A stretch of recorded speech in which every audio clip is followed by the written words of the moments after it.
안녕하세요. 대기업의 한중입니다. 자, 오늘 MVH 코리아 함께 보도록 하겠습니다. 현재 장 전이라서 주가 변동성은 없지만 오늘은 크게 당일 주가 변동성을 말씀을 드리기보다는 이 MVH가 과연 이 기간 조정이 언제까지 좀 이어질까에 대해서 좀 이야기를 드려볼까 하고요. 현대차 인도법인 IPO 시기를 한 번 더 좀 말씀을 드려볼까 합니다. 그리고 실질적으로 주가가 좀 움직이는 데 있어서, 그리고 실적적인 부분들이 반영이 되는 부분에 있어서는 호재성 이슈와 함께 좀 부각이 될 가능성이 있다고 예상이 되고 있습니다. 왜 그렇게 생각을 하는지는 이번 영상에서 천천히 좀 말씀을 드려볼 거니까요. 여러분들 천천히 따라와 주시면 감사하겠습니다. 수급적인 부분도 함께 좀 말씀을 드려볼 건데, 일평균 거래량이 그렇게 현재 크지가 않은 상황입니다. 시장에서 그만큼 아직까지는 관심을 받지 못하고 있다 정도로 해석을 할 수가 있으니까, 이런 부분들도 일단은 여러분들 알고만 계시고, 현재까지의 좀 들어온 수급 중에 메이저로 좀 볼 수 있는 수급들이 어떤 게 있을지는 제가 오늘 체크해서 말씀을 드리도록 하겠습니다. 자, 본격적으로 MVH 코리아 함께 보도록 하겠습니다. 자, 우선 차트를 잠깐만 보고 말씀을 좀 들어보도록 하겠습니다. 2021년도에 주가 상승이 강하게 나온 직후에 꾸준히 좀 하락세를 보이고 있는 그런 기조를 보이고 있습니다. 주가 흐름이 조금 아이러니하죠. 이제 실적적인 부분들은 계속해서 성장을 하고 있지만 주가는 그렇지 못한 상황입니다.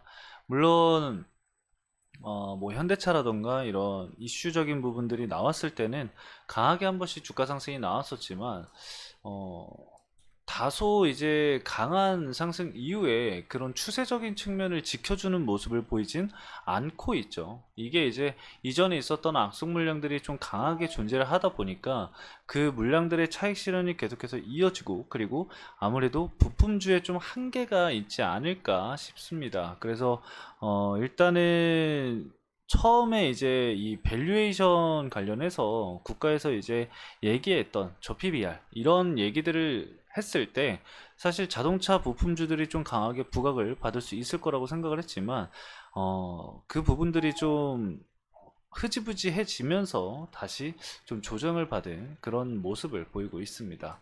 어쨌든 그 내용은 사실 지금은 거의 볼 수 없는 내용이기 때문에 여기까지만 간단하게 좀 말씀을 드리고, 우리가 지금 봐야 될 부분들은 이 현대차의 인도법인의 IPO입니다. 이 IPO 관련해서 우리가 집중을 해봐야 하는데, 결국에는 MVH 코리아나 대부분의 자동차 부품주들이 이 현대차에 납품을 진행을 하고는 있지만, 인도법인 쪽에 진출한 자동차 부품사들은 그렇게 많지는 않습니다. 근데 그 중에서 이 MVH 코리아도 이제 함께 부각을 받았다라고 보시면 좋을 것 같은데, 그럼 결국에 이 IPO, 즉 상장 자체를 언제 하느냐, 그 부분이 사실 중요하겠죠. 그거를 이제 기사를 하나를 같이 보면요. 정재훈 현대차 사장님이 이번에 이제 열린 부산 백스코에서 이야기를 했습니다. 27일 이 현대차 인도법인 IPO 예비심사 신청을 이미 진행을 한 상황이고, 10월까지 현재 완료되는 것이 목표다라고 이야기를 했습니다. 그럼 결과적으로 우리가 지켜봐야 될 부분들은 10월까지 계속해서 이 현대차 IPO 관련해서 이슈가 나올 것으로 예상이 되고 있는 상황이고, 그럴 때마다 주가의 일부 변동성을 보여질 것으로 예상이 되고 있습니다.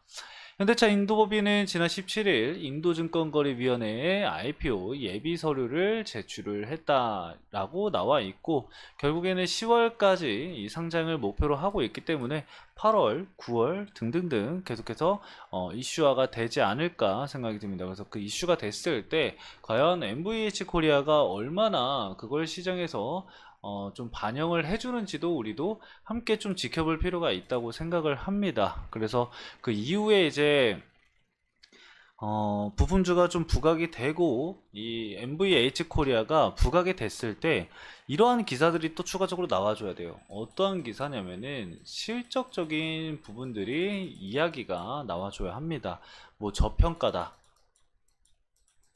이러한 이야기가 나와줘야지만 실적 베이스가 깔리면서 추가적인 상승세가 나와줄 수 있을 거라고 예상이 됩니다.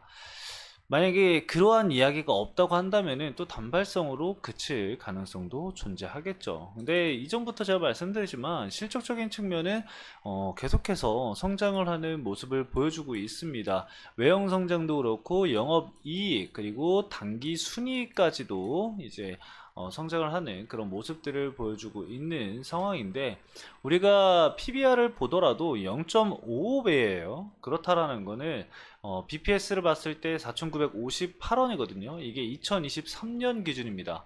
그러면은 현재 2023년보다 주가가 거의 동일하네요. 이제 막 연말 관련해서는 좀 거의 동일하니까, 동일하게 본다고 한다면은 BPS만 보더라도 현재 주가 상승 여력은 좀 1.8배 정도 남아있다라고도, 우리가 1.7배 정도 남아있다라고 예상을 해볼 수가 있겠죠. 근데 다만 문제가 무엇이냐, 시장에서 이 실적 부분들을 다 반영을 하지 않고 있다라는 게 문제가 되겠죠. 그래서 단순히 그냥 BPS가 4천 얼마니까 거기까지 주가가 올라가겠지 라고 생각을 하기보다는 적절한 시기와 때가 필요하다고 생각을 해요. 그래서 지금 당장 나와줘야 하는 이슈들, 호재성 거리가 나와준다고 한다면은 거기에 대해서 추가적인 이런 실적 부분들이 밑에 깔리면서 우상향하면서 이전에 있었던 이 매물대를 소화를 하는지 그 여부를 우리가 좀 지켜봐야 되는 상황이겠죠. 그리고 현재 주가가 이제 많이 하락한 만큼 구름대도 많이 내려와 있는 상황이에요. 이평선도 지금 역배열이지만 단기 이평선이 장기 이평선을 골든 크로스 하는 그런 모습들이 나와주고 있기 때문에 이 돌파 구간에서의 추가적인 상승 여력, 그리고 해당 박스권, 단기적인 이 하단 구간에서의 박스권을 어떻게 소화를 해 나아가는지, 그리고 매물대 상단 구간을 돌파를 하면서 올라와 줄 것인지 여부가 굉장히 중요하겠습니다. 이게 이제 안착이 되어야지만 추가적인 상승 여력을 우리가 예상을 좀 해볼 수가 있는데, 지금은 다소 좀 아쉬운 모습을 보이고 있다 정도로 말씀을 드릴 수가 있을 것 같아요. 수급적인 측면을 좀 간단하게 살펴보면은 외국인 쪽 매수세가 좀 유입이 되고 있는 모습을 보이고 있어요. 근데 그 물량 자체가 엄청나게 크거나 그러지는 않습니다. 그래도 외국인 자금이 현재 들어오고 있다라는 점은 우리가 단순히 좀 집중을 해볼 필요가 있을 것 같아요.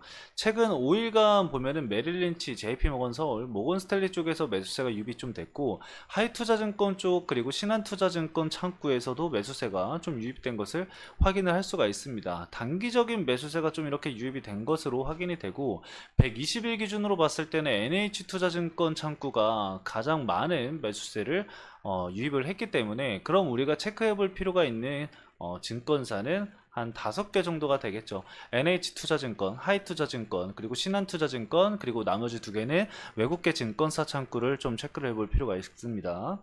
이 메이저 수급들에서 계속해서 매수세가 유입이 되는지, 아니면은 물량을 많이 보유하고 있었던 증권 창구에서 매도 물량이 쏟아지면서 이 하방 압력을 가하는지, 그 여부를 좀 우리가 간단하게 좀 파악을 해볼 필요가 있겠습니다. 그래서 계속 거래원은 여러분들 집중해서 좀 체크를 해주시는 게 좋을 것 같습니다. 그래서 지금 주가 변동성이 그렇게 크게 나오지 않고 있어서 많이들 답답하실 텐데, 일단은 인도법인 상장까지는 좀 지켜볼 필요가 있을 거라고 생각을 합니다. 그리고 이 실적 부분 베이스로만 체크를 해보면은 저평가를 받고 있는 거는 너무나도 맞는 이야기이기 때문에, 이 부분들이 과연 시장에서 어떻게 반영이 될지는 좀 지켜볼 투자 포인트 중에 하나다 정도로 마무리할 수 있겠습니다.